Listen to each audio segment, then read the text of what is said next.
మన రుణస్థులు అంటే మనల్ని కష్టపెట్టిన వారు, మనల్ని నష్టపరిచిన వారు, మనల్ని తృణీకరించిన వారు, మనల్ని హింసించిన వారు, మనల్ని దూషించిన వారు, మనల్ని మోసం చేసిన వారు, మనల్ని గాయపరిచిన వారు, మనల్ని చంపడానికి చూసిన వారు, వారందరినీ దేవుడు అంటున్నారు, వారు మీకు రుణపడి ఉన్నారు, వారు మీ రుణస్థులు వారు, కాబట్టి వారిని మీరు క్షమించి ఉండండి. అనుదినం మనం ప్రార్థన చేయాలి. మా రుణస్థులను మేము క్షమించిన ప్రకారము నేడు మా రుణములు క్షమించు ప్రభువా.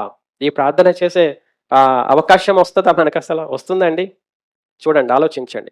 మనం ఎదుటి వారిని కష్టపెడుతున్నాం, ఎదుటి వారిని దూషిస్తున్నాం, ఎదుటి వారిని హింసిస్తున్నాం, ఎదుటి వారిని దోచుకుంటున్నాం, ఎదుటి వారిని తిడుతున్నాం, ఎదుటి వారిని కొడుతున్నాం, మోసం చేస్తున్నాం, మనమే చేస్తున్నామేమో. అప్పుడు మనం ప్రార్థించడానికి అవకాశం ఉండదు. మనము హింసించబడాలి, మనం దోచుకొనబడాలి, మనం నష్టపోవాలి, మనం కష్టపడాలి, మనం శ్రమ పెట్టబడాలి, మనము మోసగించబడాలి, మనం పోగొట్టుకోవాలి, మనం సహించాలి. అప్పుడు చేయాలి ప్రార్థన. ప్రభువా, మేము మా రుణస్థులను క్షమించి ఉన్నాము, నేడు మా రుణములు క్షమించు ప్రభువా. ఆ స్థితిలో మనం ఉండాలి. పరలోకమందున్న మన తండ్రి, ఆయన పిల్లలం మనమైతే ఇట్లా ఉండాలి అని ప్రభు అంటున్నాడు. మీరు మనుషుల అపరాధమును క్షమింపకపోయినట్లా మీ తండ్రియు మీ అపరాధమును క్షమింపడు. ప్రభు అంటున్నాడు, మనుషులు మనకు కీడు చేస్తారు, మనం భరించాలంటున్నాడు. మనుషులు మనలను అన్యాయం చేస్తారు, మనం భరించాలంటున్నారు. మనుషులు మనల్ని హింసిస్తారు, మనం భరించాలంటున్నాడు. మనుషులు మనల్ని చంపేస్తారు కూడా, మనం సిద్ధపడాలంటున్నాడు ప్రభు. మనం మనుషుల ద్వారా కీడు అనుభవిస్తామంటున్నాడు ప్రభు. అప్పుడు మనకు వారు రుణస్థులుగా ఉంటారు, అప్పుడు మనం వారిని క్షమిస్తాము. ఆ స్థితి మనం కలిగి ఉంటే మనం పరలోకమందున్న తండ్రికి పిల్లలం. అలా కాకుండా నాకు కీడు చేశాడు నేను కీడు చేస్తాను, నన్ను దూషించాడు నేను దూషిస్తాను, నాకు మోసం చేస్తే నేను మోసం చేస్తాను, నాకు అబద్ధాలు చెప్తే నేను అబద్ధాలు చెప్తాను, నన్ను చంపితే నేను చంపుతాను, నన్ను కొడితే నేను కొడతాను, అలాగే జీవిస్తూ ఉంటే ఈ ప్రార్థనలు చేయడానికి యోగ్యులు కాదు. మనం భరించి సహించి వహించి నష్టపడి హింసింపబడి మనం జీవిస్తూ ఉంటే ఇలాంటి ప్రార్థనలు మనం చేయాలి.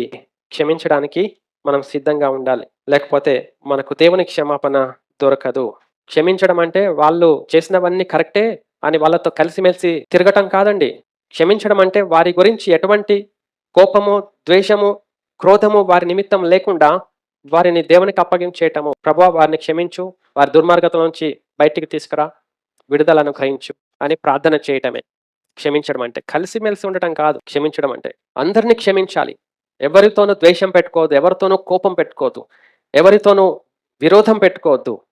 కానీ మనం ప్రభు యొక్క వాక్యమందు విశ్వాసుల వల్లే, ఆయన పిల్లల వలె, మనము వెలుగు సంబంధుల వలె ప్రత్యేకముగా ఉండాలి.